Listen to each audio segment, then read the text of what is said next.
घरची प्रतिक्रिया तरी 80 म्हणजे हे काय होतं की हे कसं झालं एक नंबर म्हणजे जे आजूबाजूला कोणी ते एक्झाम क्लिअर करणारा व्यक्तीच दिसत नाही तेव्हा एक बरोबर. घरामध्ये असं एक क्लिअर होतो म्हणजे इट वॉज म्हणजे त्यांना विश्वासच बसत नव्हतं की नेमकं काय आणि इव्हन मला पण विश्वास बसला नव्हता मग मी 2-3 वेळा बघितलं माझं माय ब्रदर वॉज ऑल्सो देअर थांब अजून 2-3 वेळा बघू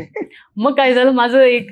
ज्या ठिकाणी आम्ही मॉक इंटरव्ह्यू वगैरे देत होतो क्लास मग तिथून फोन आला अरे दीपा तुम्हारा 87 रैंक आया है मी म्हटलं सर वही वो एक बार दोबारा चेक करी मैं ही हूँ क्या देन वी व्हेरीफाईड म्हणजे स्वतःलाच विश्वास बसला नव्हता की रँक आलेली आहे म्हणून एक तरी विश्वासच बसत नाही की आम्ही क्लिअर करू शकतो बाबा किंवा आले लिस्टमध्ये सो विश्वास न बसणे वॉज अ फर्स्ट रिॲक्शन मग नंतर ते सगळं मग 2-3 लोकांना सांगावं लागतं की हे आहे का खरोखरच बघा म्हणून मग 2-3 डोळ्यातून व्हेरीफाय केल्यानंतर हा झालं आहे झालं एकदा फायनल. हा तर मग जेव्हा मी गेले तिथं माझ्या वडिलांच्या डोळ्यात पहिल्यांदा मी हे दिसलं होतं so he was very that was a very different